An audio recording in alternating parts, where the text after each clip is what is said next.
மாவட்டத்தில் போதோர் தாலுகா போதோர் நகரில் சொல்லுக்கு சொல் அத்தஞ்சொல் சுனிதவரா மார்பழக இவ்வுலகில் கியாதி பெற்ற சக்கியவர் புலவர் வாழும்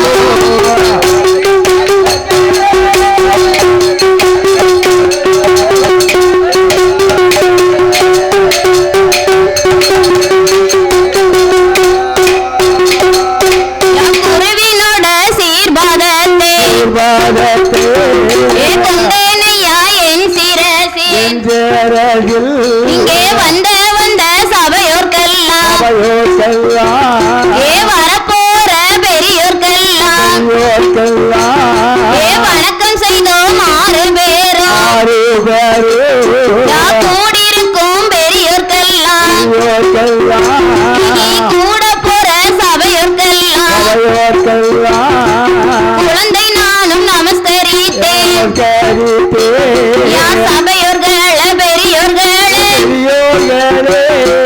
சபை நிறைந்த தாய்மார்களே கல்வி கற்ற பெரியோர்களே தொழில் படித்த கலைவான்கள் சபையோர்கள் முன்னாள் ஐயா சாஸ்தாங்கத பாடப்போ சபையோர்கள் கேட்டிடுங்க நாம் பாடுகிற பாட்டதில் ஒரு பழுது குச்சம் வந்திட்டால் உங்க பாலகி போல் என்னவே நான் சொல்லுகிற சொல்லதில் ஒரு சொல்குறைகள் இருந்திட்டால் சொந்த குழந்தை போல என்னவே அறிந்து நானும் பாடிட்டால் இல்லை அறியாமல் பாடிட்டால் 6 விளை 100 குச்சம் 6 விளை 100 குச்சம் ஆதரிக்க வேணுமை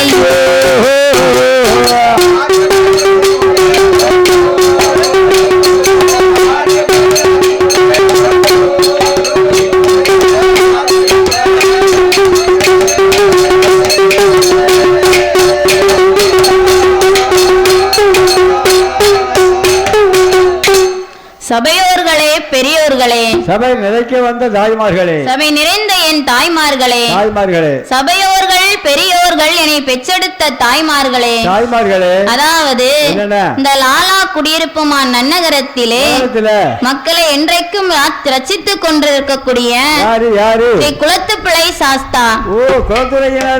ஆமா குளத்தூரையனார் சொன்னாலே பிரசி பெற்ற மகாராசன். ஆமா அவர் இல்லாத இடமே இல்ல.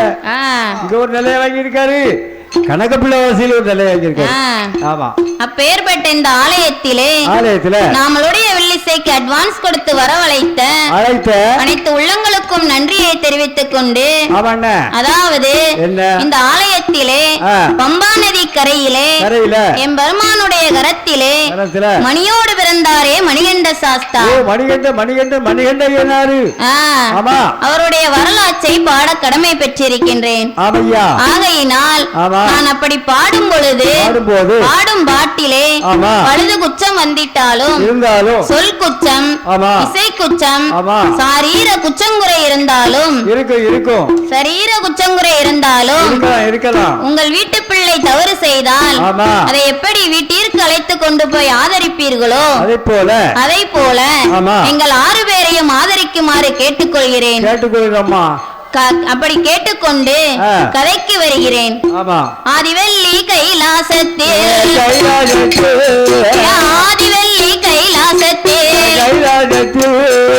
ஆண்டவன் தான் சிவபெருமான் அம்மையான பார்வதியா ஆனந்தமாய் கொழுவிருக்கா பிரம்மலோகம் தன்னதில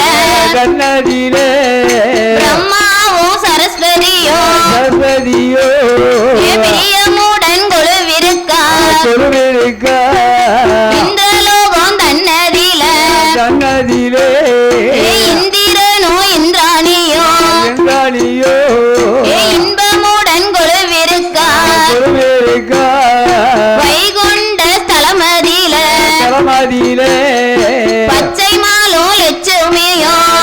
லட்சுமியோ பௌசுடனே கொலுவிருக்கார் யமகிரி பர்வதத்தில் ஏமன்கால தூதரெல்லாம் ஐயா தூதரெல்லாம் அங்கே இருந்தரசை செய்து வாரார் அங்கே இருந்தரசை செய்து வாரார்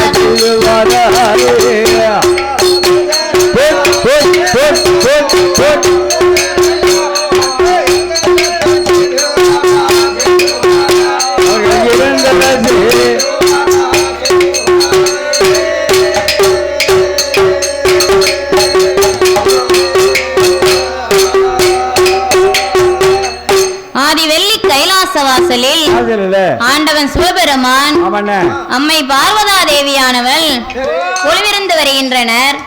வைகுண்ட ஸ்தலமதிலே பச்சை மாலும் லட்சுமியும் பிரம்மலோக பட்டணத்தில் பிரம்மாவும் சரஸ்வதியும் இந்திரலோகம் தன்னதிலே இந்திரனும் இந்திராணியும் யமகிரி பர்வதத்தில் ஏமன் காலன் தூதன் இவர்கள் எல்லாம் கொலுவிருந்து வருகின்றனர்.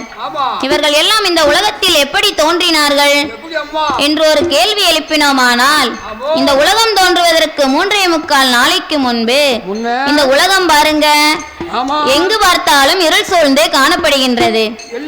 இந்த இருளோடு இருளாக அந்தரத்திலே ஒரு சத்தம் மட்டும் ஒலித்துக் கொண்டிருக்கின்றதாம். அதுதான் பிரணவ சத்தம். பிரணவம்னா என்னன்னு கேட்டீங்கன்னா ஓம் ஓம், இதுதான் பிரணவ மந்திரம்.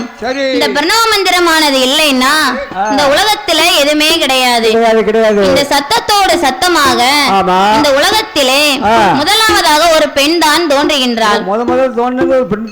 ஆமா, அவள் தான் ஆதிபரா சக்தியானவள். ஆதிபரா சக்தியானவள் அந்தரத்திலே நின்று கொண்டு இருளோடு இருளாக நின்று கொண்டு என்ன விதமாக யாகம் செய்து வருகின்றாள். எப்படி எப்படி ஆதியில பிறந்தவளாம் பிறந்தவள் ஆதிபரா சக்தி அவள்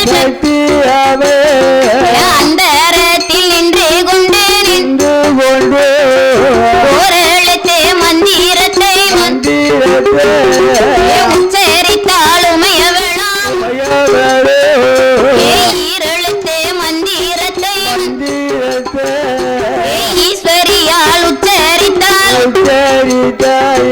3 எழுத்து மந்திரத்தை அந்த ஆதிசக்தி உச்சரித்தாள். 4 எழுத்து மந்திரத்தை ஐயா மந்திரத்தை நாவாலே சொல்லுவாளன் நாவாலே சொல்லுவாளன்.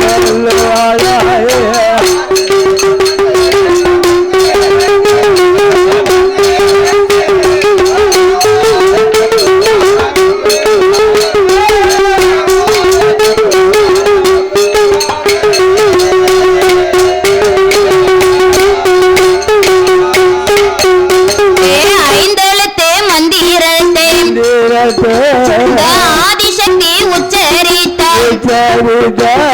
6 எழுத்து மந்திரத்தை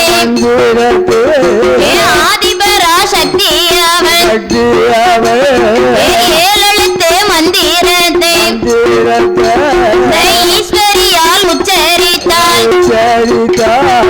8 எழுத்து மந்திரத்தை ஈஸ்வரியால் உச்சரித்தாள்.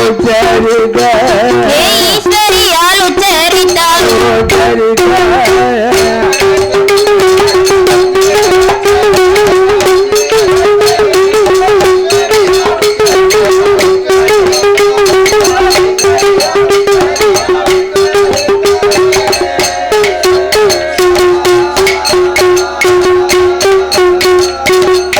ஆதிபரா சக்தியானவள் இப்படி மந்திரங்களை சொல்லும் பொழுது இந்த மந்திரத்தின் பிரதிபலனாக இந்த உலகத்திலே முதலாவது பிறந்தவர் ஆதி மூலம் என்று சொல்லுவோம். ஆதி மூலம்.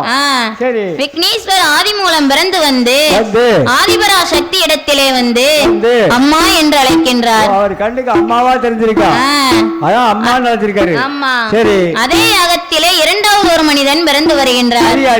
அடியவருக்கு அடியவர், அநாத ரட்சகர், இரநீர் சங்காரர், ராவண சங்காரர், மச்ச அவதாரர், கூர்ம அவதாரர், பரசுராம அவதாரர், கண்ணன் அவதாரர், கல்கி அவதாரர், பார்க்கடலிலே பள்ளி கொண்ட பத்மநாபன் நாமளை எல்லாம் காத்து கொண்டிருக்கின்றாரே எம்பெருமன் ஸ்ரீமன் நாராயணன் பிறந்து வந்து தங்கே என்று அழைக்கின்றார். அவர் கண்ணுக்கு அந்த அம்மா வந்து தங்கச்சியா தெரிஞ்சிருக்கு. சரி. அதே யாகத்திலே மூன்றாவது ஒரு மனிதன் பிறந்து வருகின்றார். மான் மழுகும் கபால சூலமும் கையிலேந்தி வெண்பிறையை சிரசில் கொண்டு மான் தோளும் புலித்தோளும் இடுப்பிலே சுற்றி கொண்டு இருக்கிறாரே ஆண்டவன் சிவபெருமான் மூன்றாவது பிறந்து வருகின்றார். முதல்ல பிறந்த ஆதிமூலம் போய் என்ன நினைச்சாரு? அம்மான்னு கூப்பிட்டாரு. இரண்டாவது பிறந்த எம்பெருமாள் தங்கை என்றார். மூன்றாவது பிறந்த பகவான் அவருக்கு வேற வார்த்தை கிடைக்கல, பெண்ணே என்று சிரிக்கின்றார். அவர் கண்ணுக்கு தான் பெண்ணா தெரிஞ்சிருக்கு. ஆமா. சரி. பார்த்தால் பார்வதா தேவியானவர், ஆண்டவா பரம்பொருளே, உங்க கண்ணுக்கு தான் நான் பெண்ணா தெரிந்ததனால நீங்கள் தான் எனக்கு கணவன், நீங்கள் எனக்கு துணைவர். ஆமா. சரி. உங்களுக்கு முப்பால் பிறந்ததாலே ஆதிமூலத்தை அழைத்துக் கொண்டு அக்னி மூழ்கி வருகிறார் பார்வதா தேவியானவள். இப்படியாக ஆண்டவன் சிவபெருமான் அம்மை பார்வதா தேவியானவள் ஆதி கையிலே குளிர்ந்து வரும் பொழுது அம்மை பார்வதா தேவியானவள் ஆண்டவனாகிய சிவபெருமானிடத்திலே இரேழு உலகத்தையும் படைக்க வேண்டும் என்று, உயிர்களை படைக்க வேண்டும் என்று என்ன விதமாக சொல்லுகின்றார். எப்படி எப்படி நம்ம பகவான் பட்டம் வாங்க வேண்டும், ஏ பகவான் பட்டம் வாங்க வேண்டும், ஏ பார உலகம் படைக்க வேண்டும், ஏ ஈசன் பட்டம் வாங்க வேண்டும், யா ஈரேழு உலகமல் யா இது சமயம் படைக்க வேண்டும், படி படைத்தால் மட்டும் போதாதை, ஏ படைத்து விட்ட மனுக்களுக்கு ஏ பட்டினியும் இல்லாமல் நாமல் படியளந்து வரவும் வேண்டும், கடவுள் பட்டம் வாங்க வேண்டும், ஏ கடவுள் பட்டம் வாங்க வேண்டும், கலியுகத்தை படைக்க வேண்டும்.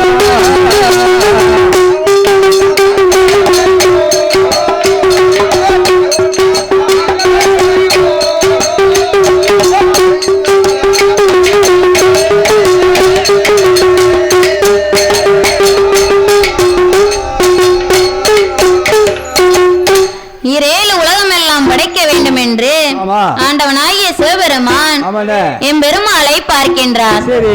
எம்பெருமாளை பார்த்த பொழுது எம்பெருமாளுடைய ஒந்தி கமலத்தில் இருந்து பிரம்மதேவன் தோன்றுகின்றார். ஆகமும் மூர்த்திகள்.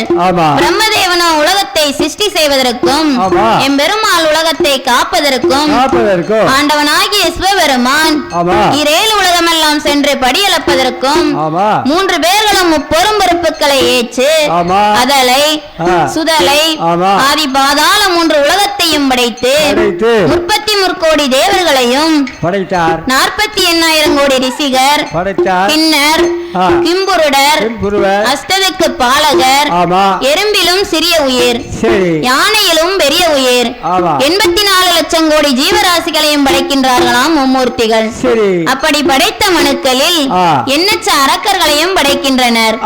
அரக்கர் எல்லாம் ஒன்று கூடி ஆண்டவனை நினைக்க வேண்டும், அருமையாக தவம் செய்ய வேண்டும் என்று என்ன செய்கிறார் தெரியுமா? அரக்கர் எல்லாம் ஒன்று கூடி ஒன்று ஆண்டவனதான் நினைத்து அருந்தவசி செய்து வாரான், ஏ பகவானதான் நினைத்து பாரத்தவம் செய்து வாரான், கடவுளை தந்தான் நினைத்து கடியத்தவம் செய்து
தேவரெல்லாம் ஒன்று கூடி ஆண்டவனாகிய சிவபெருமானிடத்திலே அதிகப்படியான வரங்களை வாங்கிக் கொண்டு 33 கோடி தேவரிடத்திலே கொடுமை செய்து வருகின்றனர். 33 கோடி தேவர்கள் பார்த்தார்கள்.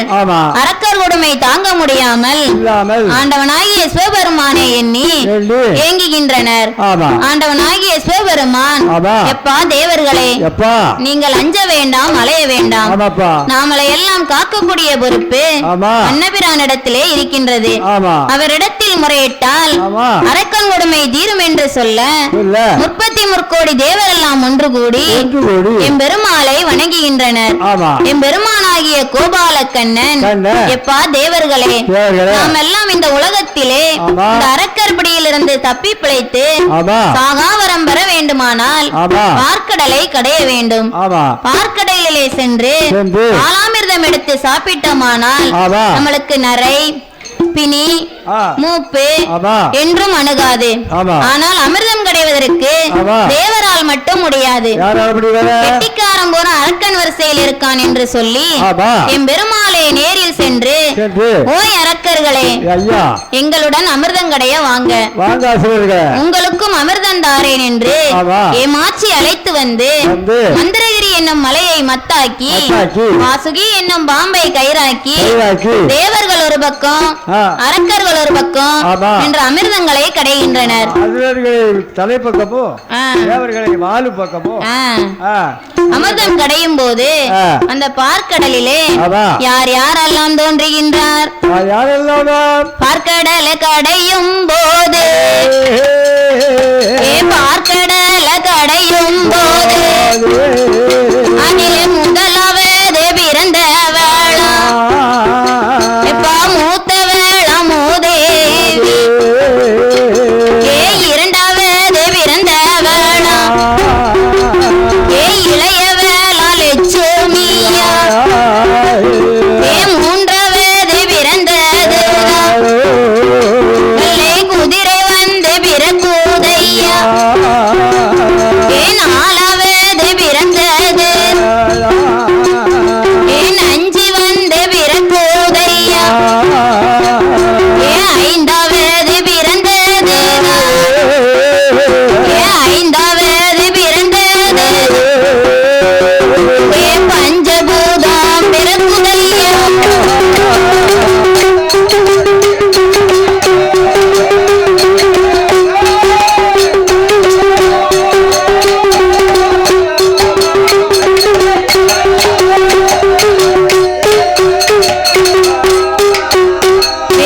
ஆறாவது பிறந்தது ஐந்து பூதம் பிறக்குதையா, ஏழாவது பிறந்தது ஏழு பூதம் வந்து பிறக்குதையா, எட்டாவது பிறந்தது அங்கே அஷ்டதிக்கு பாலர்கள் எப்பா அவதரித்தார் பார்க்கடலில், ஒன்பதாவது பிறந்தது ஒன்பது நவக்கிரகம் பிறக்குதையா, அங்கே பத்தாவது பிறந்தது பத்தாவது பிறந்தது அங்கே பாலாமிர்தம் பிறக்குதையா.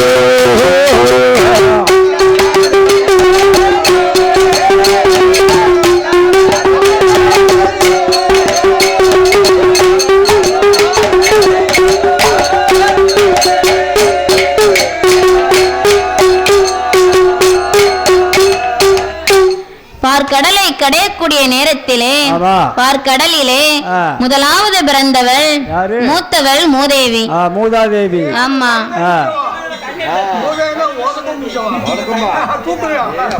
அதான் மூதாதேவி. அவளுடைய குணம் என்னன்னு கேட்டீங்கன்னா வஞ்சகமில்லாத மகராசி. அவ ஏழை வீட்டுக்கும் போவா, பணக்கார வீட்டுக்கும் போவா, தூங்காத மக்களையும் தூங்க வச்சு பாத்துருவா. ஆமா. இரண்டாவது பிறந்தவள் இளையவள் லட்சுமியால். ஆமா. எம்பெருமாளுக்கு தேவியாக கொடுக்கின்றார் ஆண்டவன்.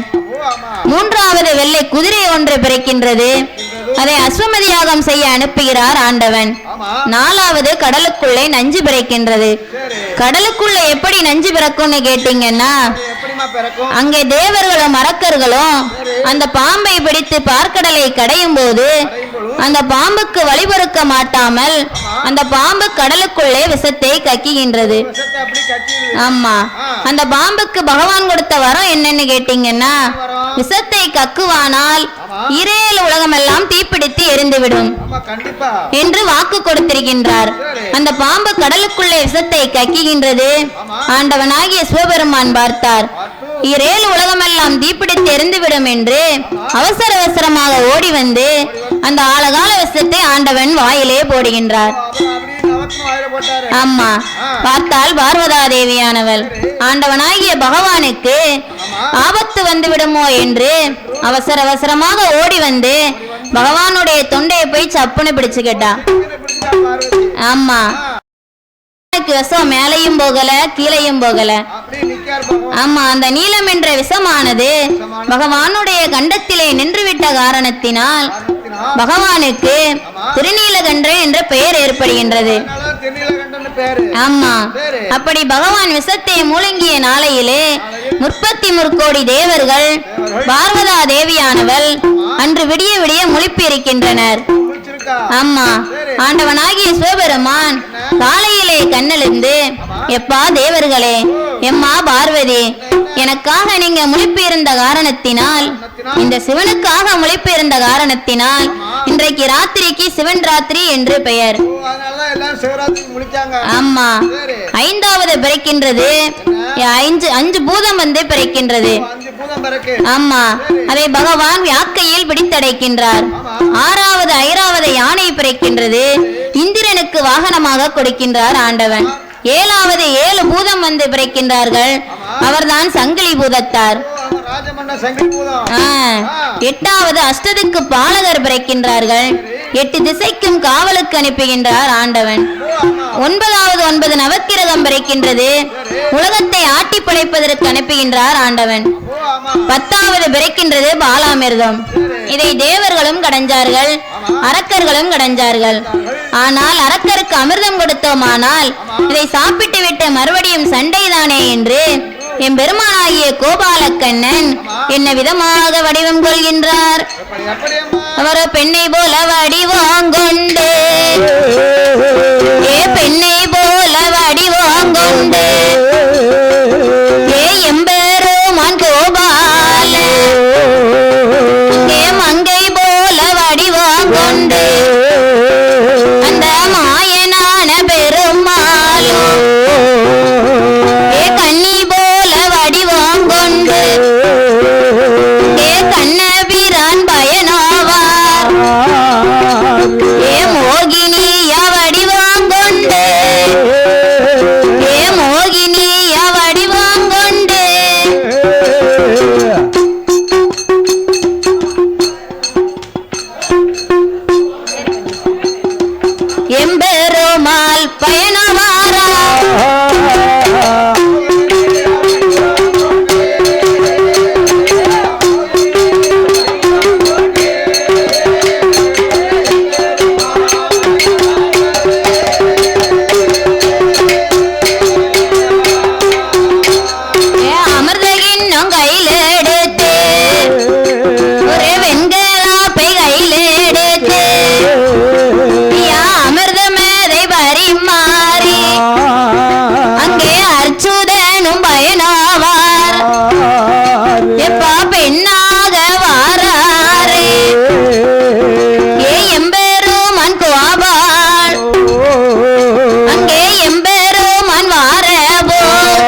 அமிர்தமதை பரிமாறிக்கொண்டு வரக்கூடிய வேளையிலே 33 கோடி தேவர்கள் பார்த்தார்கள்.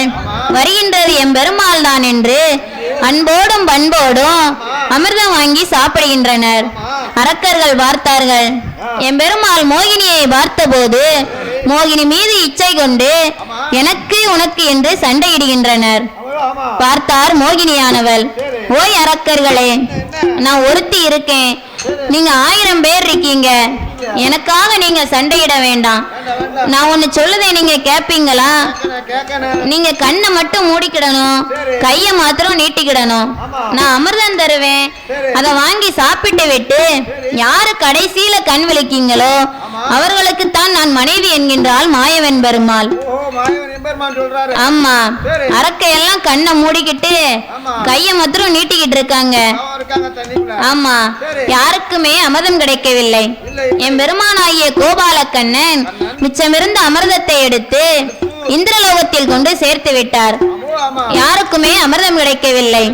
இனி இங்க இருந்தோம்னா அமிர்தம் சாப்பிட்ட தேவர்கள் எல்லாம் நம்மளை அழித்தாலும் அழித்து விடுவார் என்று எங்கே வருகிறார் தெரியுமா? பாதாள உலகத்தில அரக்கனுக்கு தலைவனாக ஏரிசிய முகவர்ணனவன் அவருடைய மனைவியவள் ஏறத்த கண்ணி பெண் கோடியும் பாதாள உலகத்தில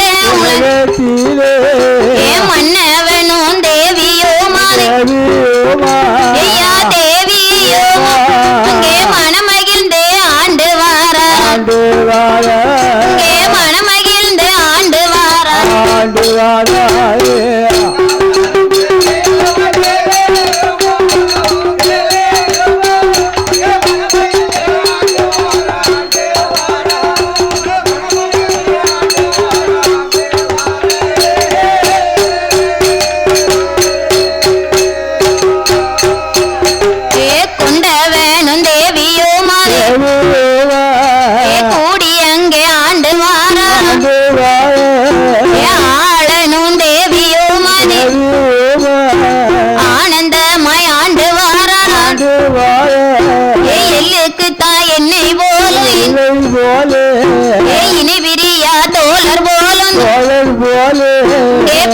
நல்ல நாரம்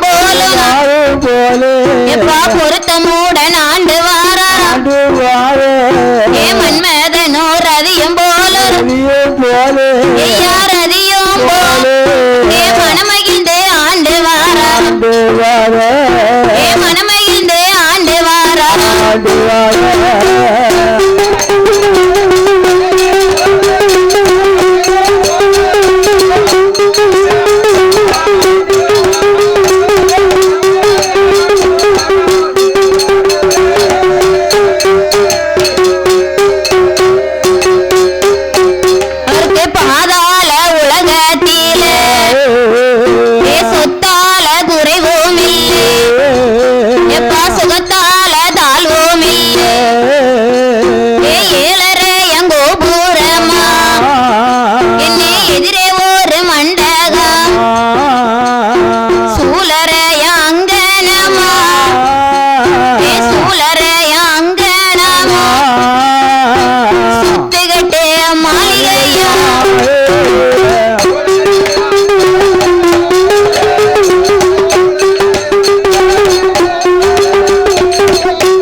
மனக்கவலை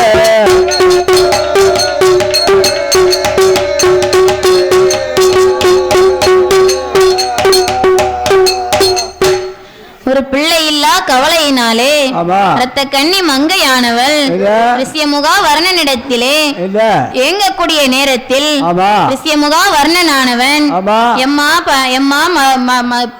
மனைவியானவளே ரத்த கன்னி மங்கையானவளிடத்திலே ரிஷியமுகா வர்ணனானவன் நம்மளுக்கு குழந்தை வரம் கிடைக்க வேண்டுமானால் ஆறும் கருவில் அமைத்தபடி என்று சொல்லுவாங்க.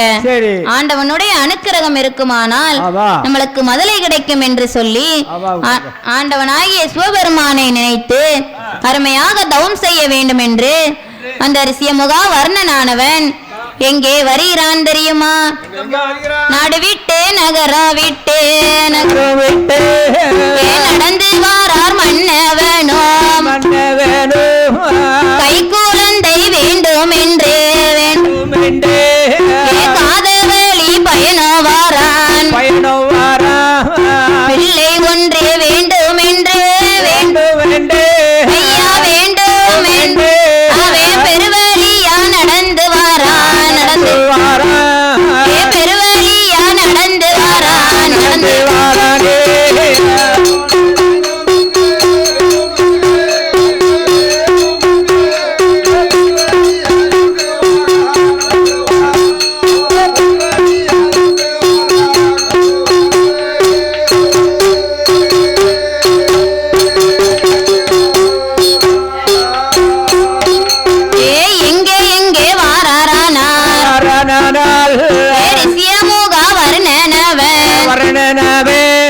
சமுத்திரத்தில் சமுத்திரத்தில் நின்று கொண்டு கண்களைத்தான் மூடிக்கொண்டு கைகளைத்தான் ஈட்டிக்கொண்டு ஆண்டவன தான் நினைத்து நமச்சிவாய மந்திரத்தை நாவால சொல்லுவானா சிவாய மந்திரத்தை ரிஷியமுகன் உச்சரித்தான் 12 ஆண்டு காலம் ஐயா ஆண்டு காலம் அவன் பாரத்தவும் செய்து வாரான் அவன் பாரத்தவும் செய்து வாரான்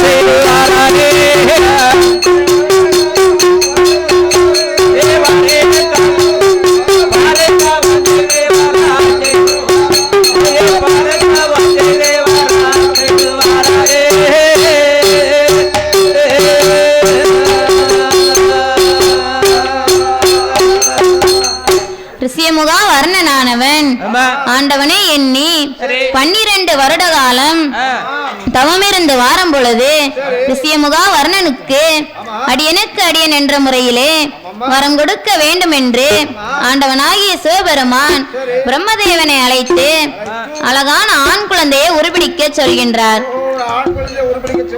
ஆமா, பிரம்மதேவன் ஆண் குழந்தையை உருபிடித்து ஆண்டவன் கையிலே கொடுக்க உடையவன் உயிரை கொடுக்க சிவன் சீவனை கொடுக்கின்றார்.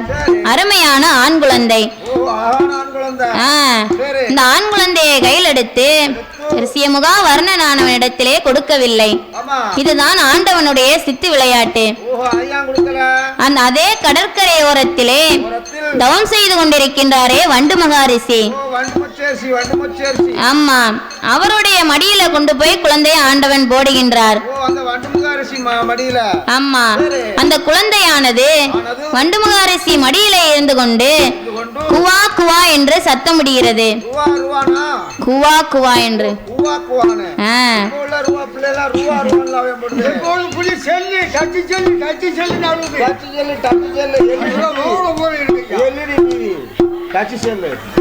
அப்படி இருக்கும்போது ஆண்டவனாகிய சிவபெருமான் அந்தரத்திலே நின்று பார்த்து கொண்டிருக்கின்றார். அடே வண்டு மகாரிஷி, நீ நித்திய பிரம்மச்சாரியாச்சே, உனக்கு இந்த குழந்தை யாது என்று கேட்க நீ பிரம்மச்சாரியாச்சா உனக்கு இந்த குழந்தை திடீர் குழந்தை என்று கேட்க வண்டு மகாரிஷி ஆண்டவனையும் பார்க்கின்றார் குழந்தையையும் பார்க்கின்றார். ரெண்டு பேரும் பாக்காரு. வாய் உளறி ஏன் குழந்தைதான் ஒத்துக்கிட்டாரு. ஆண்டவன் மாயமாக மறந்து விட்டார். இந்த வண்டு மகாரிஷி எதுக்கு தவம் செய்து கொண்டிருக்கின்றார்? ஆண்டவனை பார்க்க வேண்டும் என்று தவம் செய்து கொண்டிருக்கின்றார். ஆமா, ஆண்டவனாகிய சிவபெருமான் மாயமாக மறைந்து விட்டார். இந்த வண்டு மகாரிஷிக்கு குழந்தை மேல கோபம். அடே குழந்தாய், உன்னால் அல்லவா நான் ஆண்டவனை பார்க்க முடியவில்லை, ஆகையினாலே நீ இப்பிறவியிலே ஈசனுக்கு எதிரியாக போ என்று சாபத்தை கொடுக்கின்றார். ஆமா, அதோட விட்டு விட்டார். குழந்தையினுடைய 2 கால்களையும் பிடித்து சப்தா சமுத்திரத்தில் தூக்கி எறிகின்றார். அந்த குழந்தையானது அதே கடற்கரையிலே நின்று தவம் செய்து கொண்டிருக்கின்றானே ரிஷியமுகாவர்ணன், அவனுடைய கையிலே போய் விழுகின்றது. ஆமா, அந்த குழந்தையை கையில் எடுத்துக்கொண்டு ரிஷியமுகாவர்ணனானவன் என்ன செய்கிறான் தெரியுமா? ஆண் குழந்தை கையில் எடுத்து ரிஷியமுகாவர்ணனவன்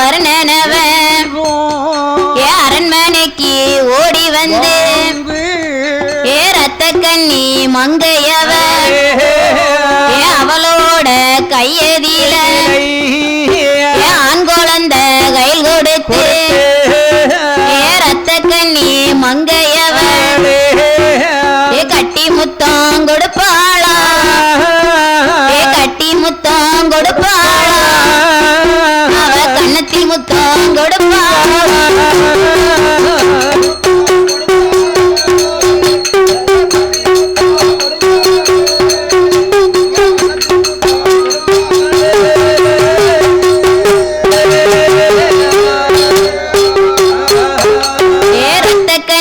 மங்கையவர் அந்த ஆண் குழந்தை தன்னதைத்தான் ஊட்டி எங்கே வளர்ப்பாளா, உடம்பு எல்லாம் நெய்யுருக தேத்தி எங்கே வளர்ப்பாளா, தேகமெல்லாம் நெய்யுருக நாலும் ஒரு மேனியுமா நலமுடனே வளர்த்துவார். பொழுது ஒரு வண்ணமுமா, பொழுது ஒரு வண்ணமுமா புகழுடனே வளர்த்துவார்.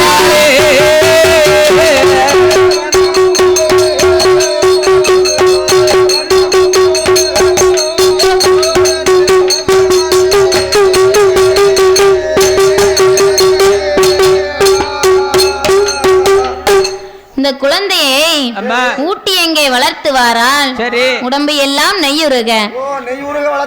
ஆமா, அப்படி வளர்த்து வரும் நாளையிலே இந்த குழந்தையினுடைய வல்லமையை பார்த்து வல்லவன் என்றும் ஆண்டவனுடைய அனுக்கிரகத்தினால் பிறந்ததினாலே வல்லவன் என்றும் அரக்கர் உரத்திலே வந்து சேர்ந்ததினால் அரக்கன் என்று சேர்த்து வல்லரக்கன் வல்லரக்கன் வல்லரக்கன் வல்லரக்கன்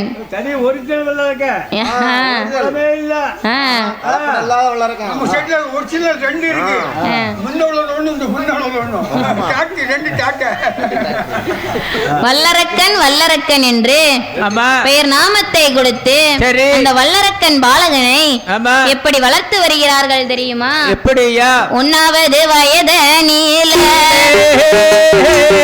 உரிமையோடு வளர்த்து வாரான். 2வது வயது நீல இன்பமோடு வளர்த்து வாரான். 3வது வயது நீல முடியிறக்கி காது குட்டி. 4வது வயது நீல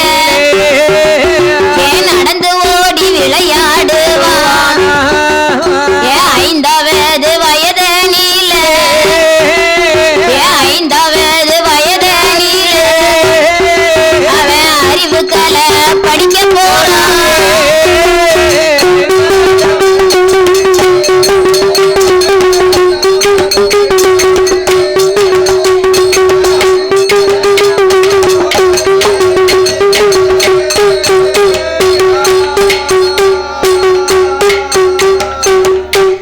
வல்லரக்க ராட்சதனானவன் ஆமா 5 வயதினிலே சரியா அறிவு கலைகளை படிக்க வேண்டும் என்று சரி அசுரர் குலத்தின் குரு ஆமா சுக்கிராச்சாரியார் அவரை வரவழைத்து சரி அவருக்கு முன்னாலே தெச்சனை தேங்காப்பழம் ஆமா அவல் பொறி கடலை எல்லாம் படைத்து அந்த காலத்து வாத்தியார் பாருங்க சரி 2 இலக்கு பண ஓலையை கொண்டு வந்து கொண்டே சீவி அந்த காலத்து வாத்தியார் பிள்ளைங்களுக்கு பாடம் சொல்லிக் கொடுக்கின்றார். எப்படி சொல்லிக் கொடுக்கின்றார்? எப்படி அம்மா? ஹரி ஹரி சித்தரி சித்தரி நானா நானா மூனா மூனா தூனா தூனா இத்தன்னா இத்தன்னா அறிவோம் நன்றாக நன்றாக குருவாழ்க குருவே துணை என்று அம்மா அந்த காலத்து வாத்தியார் பிள்ளைங்களுக்கு பாடம் சொல்லிக் கொடுக்கின்றார். ஆமையா ஆமையா சரி அந்த வல்லரக்க ராட்சதனானவன் நன்றான முறையிலே கல்வி பயின்று வருகின்றான். ஆமா எப்படி கல்வி பயின்று வருகிறான் தெரியுமா? அவன் ஆனா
வல்லரக்க ராட்சதனானவன் வாலிபனாக வளர்ந்து வருகின்றான். பார்த்தான் ரிஷி